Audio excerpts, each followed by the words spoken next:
We continue now at the top of Daf Yud Chesam and Beis in Mesechet Kesuvos. This is Kesuvos Daf 18b. The Gemara is in the middle of explaining why is it that a modem and mixas generally takes a shvua.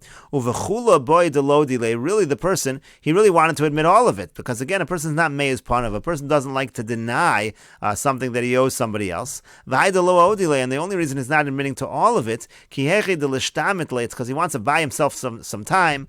V'savar ad dahavali zuzio pranale. He figures when I get money, then I'll be able to pay him back. And so that's what we assume by a modem and mixas, that really he owes the money, and he's being modem and mixas to buy himself a little time to pay it all back.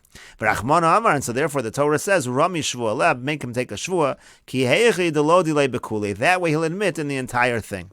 And so that's the general svara, that's the svara of modem and mixas, and that's going to explain the machlokas tanoim over here. Let's say you have a situation of a katan that is making the claim, but he's making the claim in terms of the property of his father. So Rabbi Eliezer ben Yaakov Savar, Rabbi Eliezer ben Yaakov holds, lo shnabo, it doesn't matter if it's the person himself, v'lo shnabivno, and it doesn't matter with the person's son, even if the person's son is a katan, eino meiz, the person does not want to be so brazen to deny it, v'hilkach lav meishav aveda have, therefore there is no status of meishav aveda over here. As Rashi over here says, eino meiz ulachi kari le tainas atzmo. The reason why it's called tainas atzmo, again, Rabbi Eliezer ben Yaakov said, sometimes you swear on your own claim when there's no claim being made against you. Misham the tainas katan bialmo les b'mashash. In general, the tain of a katan doesn't really have any substance, but Rabbi Eliezer ben Yaakov says you treat it the same way over here, because the person is not going to be meiz panav, and therefore the same logic applies to what he's doing. So v'hilkach again, lav meishav aveda have, he's not considered meishav aveda, and according to Rabbi Eliezer ben Yaakov, he does have to take a shvua. But Rabbanan savri, but the Rabbanan hold bo hu deino meiz. No, you don't want to be so brazen in front of the person himself that you owe the money to. Avol bivno meiz, but against his son, you would be brazen to deny it. Umidelo heiz, and from the fact that he wasn't brazen, from the fact that he's saying, I admit I owe part of it, meishav aveda have it. The Rabbanan consider that to be just a meishav aveda. Rashi says, avol bivno meiz va'afilu hu gadol. The Rabbanan say, even if the person is a gadol, you would normally have no problem denying it, and therefore the fact that you admitted to part of it is actually just meishav aveda, and that's why the Rabbanan say in that situation, the Rabbanan say you're not going to take a shvua. And the point is, anyway, this could not have been the case of Rabbi Yoshua in our Mishnah, because again, Rabbi Yoshua, if you would have made this the case of Rabbi Yoshua in our Mishnah, he would not have fit according to either Tana. It would not fit according to Rabbi Eliezer ben Yaakov, and it would not fit according to the Rabbanan either, as Rashi explained on the previous Amud. And the Gemara continues with the Mishnah, Ha'edim sha'amru ksav yadeinu huzeh. Let's say witnesses say, this is our signature. Aval anusim hayinu. However, it's not really good signature, it's not good edus, because we were forced to sign this document. Or katanim hayinu, or when we signed we were minors. Or psule edus hayinu, or when we signed we were really disqualified to be witnesses totally. So harei elu ne'emanim, so then they're believed, because again, they're the ones verifying the signatures, and they're also the ones saying that they weren't qualified to be witnesses. It's like a pesha os or pesha hitter. V'im yesh edim shu chsav yadam. Now, if there's independent witnesses that this is their handwriting, or let's say we have their handwriting somewhere else that we can verify, so then they're not believed to say they were disqualified witnesses. Rashi over here says, they're testifying about their signatures in order to certify the shtar. But they say we were disqualified, krovim, we were relatives, we were gamblers. They're believed, since they're the only ones verifying their signatures.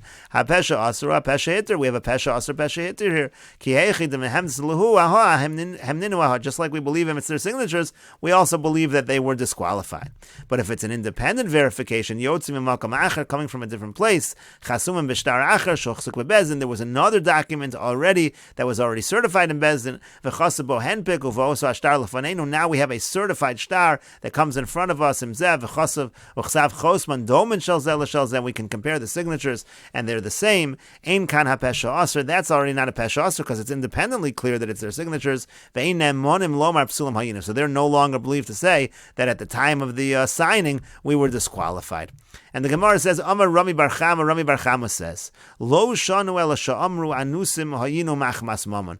This is only true in a situation where they say we were forced in terms of money. They were going to take away our money and they forced us to sign. Aval anusim hayinu machmas nefashos. But let's say they say that we were anusim machmas nefashos, that we were forced again, because based on a threat to our life, so then harei elu ne'emonim, so then they actually would be believed. Now Rashi over here explains, Lo shanu d'im chsav yodan yotzi m'imakom acher ein ne'emonim. Rashi understands that this part of the Gemara, in this part of the Gemara right now, we're going on the end of the Mishnah. So the end of the Mishnah says that if there's independent verification of the signatures, so then they're not believed to say they were disqualified. So this idea that they're not believed to say that is only true, that's only if they say that they were forced because they were given money or they were threatened that their money was going to be taken away. The lav kol kiminayu l'shavui and nafshai risham, because they're really saying that they're wicked. They really should not have signed just because you're forced. But if you're not threatened by your life, you should not be signing false testimony. So they're really making themselves into rishoyim over here. So they're not allowed to make themselves into rishoyim be'edus piyim with their testimony. V'livzo l'sashtar. They can't go disqualify the shtar by making themselves into a rasha. The adam karov etzel atzmo, because a person is really considered related to himself, no better than a relative. Ve'eno namon al atzmo, a person is not believed to testify about himself. Lo lezachos v'lo lechova, not in a good such situation, a merit for himself, or not something that obligates himself. But din nefashos, if it's a capital case, uvepsula yedus le'asos rasha. If you're going to say that you are a rasha, that you are disqualified to be a witness, upasal al piv ve'elu poslam atzmon, and that's exactly what they're doing over here. They say just because of we were forced based on money, there was no threat to our lives, but there was a monetary forcing of us to sign false. That's basically making themselves a Russian. We don't believe them for that. Again, in the Reish, in the beginning of the Mishnah, we believe them because Peshas or Pesheter. But in the Seifa, if they say that they were forced Machmas Mammon, that we don't believe. However, Machmas Nefashos, but if they were to say, let's say there's independent verification of their signatures, and they say we were forced to sign by a death threat, Shamar Balashtar Zel Hargeinu Vadam Chazaku, he said he's going to kill us if we don't sign. So they're not making themselves a Russian. They would be believed, again, Harei Elu Nemonim, they would be believed to disqualify the shtar. So the Gemara says, Amar le Rava. So Rava says back to him, Tarmi Bar Chama, that doesn't make any sense. Kol Kamine, do they really have the ability to make the shtar bad by saying they were forced by a death threat? Because there's a rule, Kevan Shehigid, Shuvei Nochozer Magid, once you testify, you can't come back and change that testimony. And so that's true over here also. Once they testify through a shtar, they can't come back, even if it's something that they would be believed to say, they can't come back and undo a testimony. That's called Kevan Shehigid, Shuvei Nochozer Magid. V'chitema hanimili al pen. If you're going to say that's only true if you testified verbally in court, you can't take it back. Aval v'shtar lo, but when it comes to a document, you could take it back. That's not true.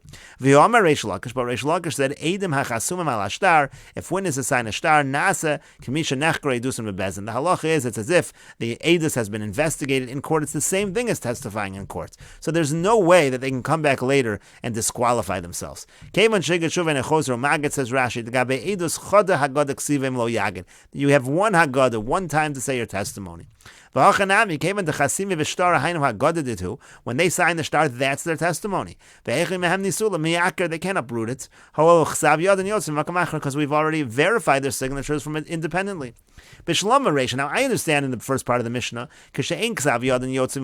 where we don't have any verification and we're relying on them to even verify the signatures in the first place. So then it's all considered one haggadah, one testimony.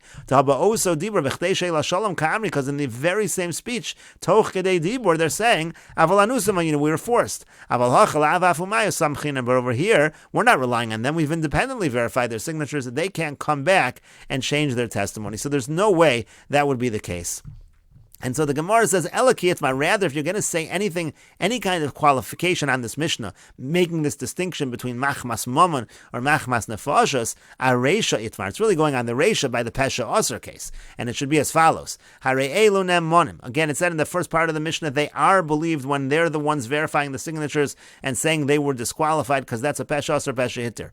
And on that, Rami Bar Chama says, Amar Rami Bar Chama says, Lo Shanu El Shamru Anusin Hayinu Machmas Nefashos. That which they are believed to say to say they're disqualified is if they say they were forced to sign with a death threat.